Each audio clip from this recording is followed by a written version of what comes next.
Hey, guys. Altovise here, your voice manager, host of the hashtag SpeakEasy Podcast. I'm excited about this episode because I've had moments where I had to live with what I had. And I wanted to definitely move to a whole nother realm when it came to how I lived, where I lived, the circumstances within my home. As a single mom, oh man, this conversation hits home on so many different levels. And so, how many of you have been saying, you know what? You look around and you're like, I want to live a little better than this. I don't know how. I don't know if my bank account will allow it, but there has to be somebody that can share that with me. And I'm excited because I have the perfect guest for you. So, hello, Marilyn. How are you? Hi, I'm great. Thank you for having me. It's a pleasure. And so, when we think about, oh my goodness, the things that we go without at times, people living in poverty or having a poverty mindset, even, man, there's so many things that kind of hold us back from enjoying the best life that we can have. And so, before we dive into today's topic, Marilyn, let the studio audience know a little bit about you, and then we'll go ahead and dive in. All right. Well, I'm Marilyn Anderson, and I am currently a TV and film writer, as well as a speaker and an author. And my newest book is How to Live Like a Millionaire When You're a Million Short. And my first book was Never Kiss a Frog, A Girl's Guide to Creatures from the Dating Swamp. But I wasn't always a TV writer. Actually, I was a scientist. And one day I said to myself, I don't want to do this anymore. I want to be a star. So I quit my job, sold my car, sold my furniture, sold my boyfriend, didn't get much for him. And I moved to New York to become a star. And I got into a Broadway show a week after I got there, and I sang and I danced and I acted, and the show ended not because I wasn't good, but it just wasn't a great show. And then I did stand up for a while with a guy, maybe some of you have heard of, Jerry Seinfeld. And then one day I said, well, I either have to take a vacation or get a job. So let's see, vacation or job. So I took a vacation and I came out to LA, and it was out in LA that I started writing. And some of the shows I've written for are Murphy Brown, Fame. I wrote for Friday the 13th series. I Can Kill 6 People an Hour. Unfortunately, not the people of my choice. But I also wrote on a show with Carol Burnett, Jeremy Piven, and Richard Kind in their first TV series. So I feel like I'm partially responsible for their careers. But Carol Burnett, of course, is an icon. And then I wrote and produced a movie called How to Beat a Bully, which is kind of a Home Alone kind of comedy with an anti-bullying theme. And so I've been writing for a long time. And then, of course, I wrote How to Live Like a Millionaire When You're a Million Short. And I'm happy to tell people I can save them thousands of dollars and help them to enrich their life, even if they don't have a lot of money. And during the pandemic, I'm telling you how to live like a millionaire when you're a million short, even when you're stuck at home. Oh my goodness. So first and foremost, let's just take a moment to take in all of the amazing accomplishments that you've had in this journey, and to go back and say, listen, I understand those moments, that decision, that fork in the road where, do I go left? Do I go right? Do I take this flight or do I stay home? Do I go to LA or do I stay on the East Coast? Like, that is so traumatic in the moment, but man, when we look back on it, it's such an amazing piece of our individual history. And so I congratulate you on taking that trip. Well, people always ask me, are you sorry that you left, a stable, secure job? And I say, no, I just wish I had done it sooner. In fact, as a scientist, I had a regular job and a steady paycheck all the time. And then when you go into writing, you might not get a paycheck for a couple weeks or a couple months or even a couple years. And I was still like going to wonderful places and buying things. And people would always say to me, how does Marilyn live? In fact, there were 3 questions of the universe. What is the meaning of life? Is there a God? And how does Marilyn live? So what I did is I decided to reveal all my secrets. And that's when I wrote the book, How to Live Like a Millionaire, because I have so many tips and ways for people, not just to save money here and there, but to enjoy their life and even to make money on things that they didn't realize they could do. So Oh, and I made the decisions and I never looked back. that's a major thing. Making that decision and then not looking back, just going ahead and saying, I'm going full force. This is it. It's going to work or it's going to work. Yeah, well, I had to pursue my dreams. It's like I'm a creative person, and it's like I'm compelled to tell stories. That's my that's where I, have to be. And it's funny because people say, well, why did you go into biology? Why did you go into science? And I think it was because my mother wanted me to meet a doctor. Oh, I met them. I just didn't marry them. But as soon as I made the switch, I knew in my heart that it felt right. And no matter what happens, even though show business can be very tough and be filled with rejection, um, I keep reinventing myself in different ways because, again, it's something I have to do. I have to express my creativity. And I've written books, I've written TV and film, I've written plays, and I was also a travel and entertainment reporter. So I went around the country, and it was never anything that I planned to do. So much of it happened because doors opened and I said yes. And so that's what I do. And I love it. And I try to enjoy life that way. And I try to share how other people can do things that way too. I love that. Okay, so let's dive in. How does Marilyn live? How were you in those moments? Because I do know, even when we think about entrepreneurship, there's some moments where, especially in those first couple years, where there's some gaps that like are pretty big, like elephant size gaps, when it comes to the revenue coming in. So what were you able to do? Like, were you preparing for those gaps, or were you just kind of riding the wave of the gap when you got to it?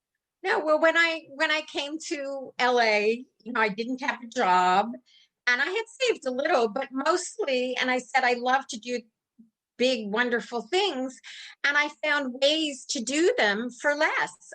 For instance, I love the theater. Obviously, I lived in New York and I went to go to be on theater. So I love the theater. But if you want to go to shows, or you want to go to New York, or even shows in your own hometown, it can cost from $60 to $100. So if you're trying to see Hamilton, to $200 to $1,000 for a ticket. So I would find ways to like see the same shows at the same places, but for $25 or for $10 for a ticket to Hamilton when it was live. And now that there's a pandemic, I'm finding if people want to see Broadway shows, they can't because the shows are closed. But did you know there are about 100 Broadway shows on YouTube that you can watch for free? And it's got all the Broadway stars, and you're like in the front row seat. You can see Aladdin. You can see, if you're a mom, Frozen the musical. You can see Mamma Mia. You can see Legally Blonde. In fact, with Legally Blonde, I watched it the other day, and they even post the lyrics to the song so you can sing along. And it doesn't cost anything. Now, if you were going to go to the theater to see that with your kids, it could cost you several $100s. This way you can sit in your living room, have snacks while you watch, not need a babysitter, and have the kids all sing along. And it's totally free. So I'm really excited to be able to share those things. The same thing with traveling. We can't travel now, but did you know you can take virtual tours all over the world? You can go to the Louvre. You can go to museums in every different country. And I say take an afternoon and go to Italy with your family, make an Italian lunch, make an Italian dinner, and go see the museums in Italy, go to different cities in Italy, all from your living room. And that can be a joyous day for you all. And you know how much it costs? Nothing. Plus, you don't have to spend hours on a plane. You don't have to schlep, is what I say. And you don't have to spend money on the plane or on accommodations, but you can still enjoy it. And you can enjoy it as a family together and learn and have fun at the same time. I love that you said that because for me, I'm that mom, you guys. Sorry. Yeah, I'm that mom that we did virtual field trips when we first got into quarantine. Yeah. Right. And we went to different zoos and aquariums and we did the loo and I was just Ah, my oldest daughter, she received the biliteracy seal for French. And oh, so she wow. was like through the roof. Let's go. I'm here for it. But just being able to kind of experience some things. And I think exposure is a really big thing.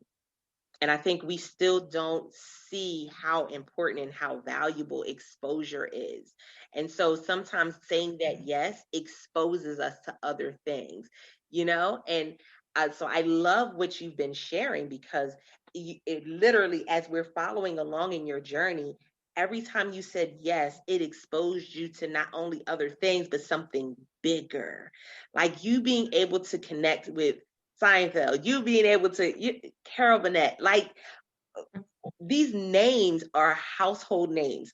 Well, I don't know, Generation Z, we don't know if they know who these people are, but I'm not too sure how many Generation Zs listen in. I apologize if you do, but everybody above Generation Z knows these names.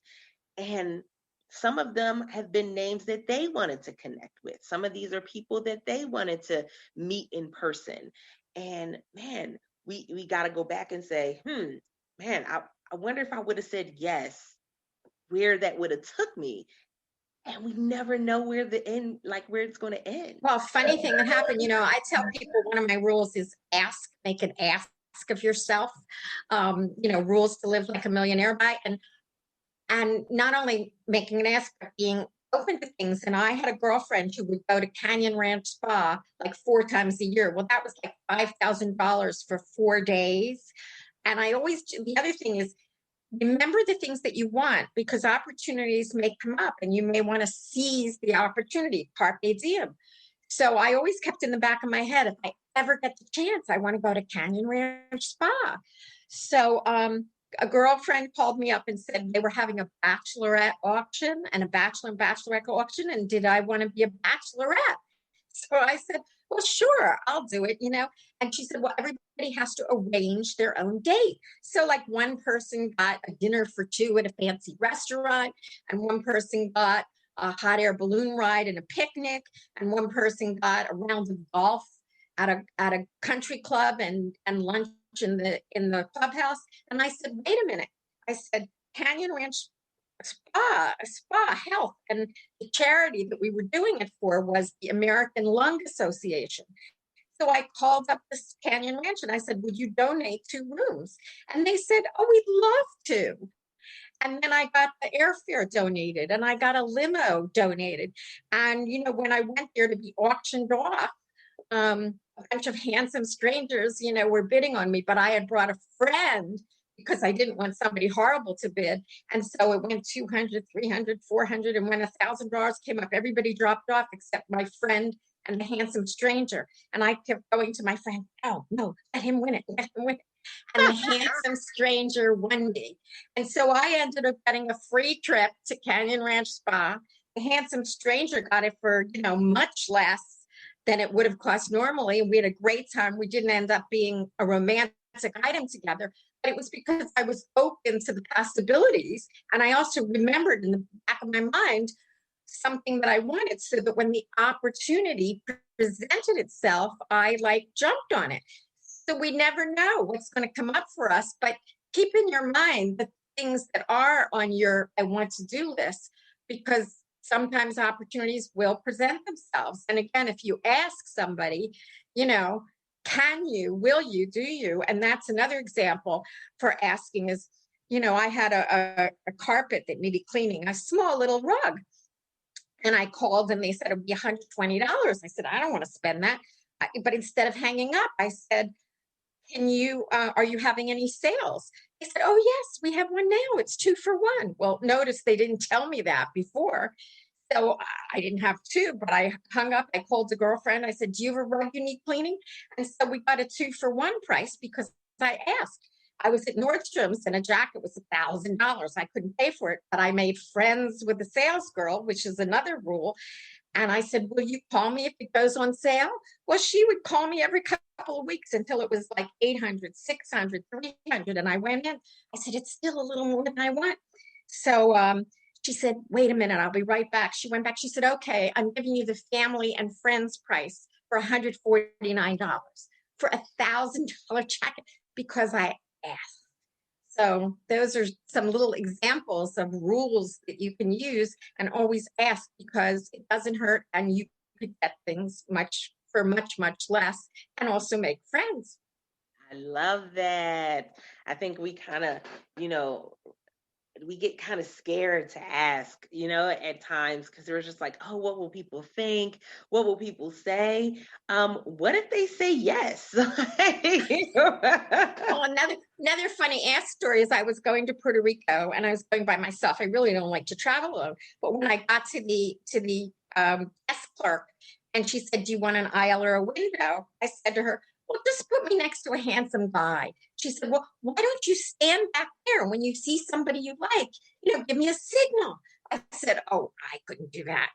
So I got on the plane. I took an aisle seat and I'm sitting there and the people are coming down the row. And all of a sudden, this really good-looking guy stops at my row, puts his bag on top of the baggage, and he gets into the window seat next to me. And as the plane is taking off, he turns to me and he said, it's the strangest thing. As soon as I said I wanted the window seat, the clerk said to me, have I got a seat for you?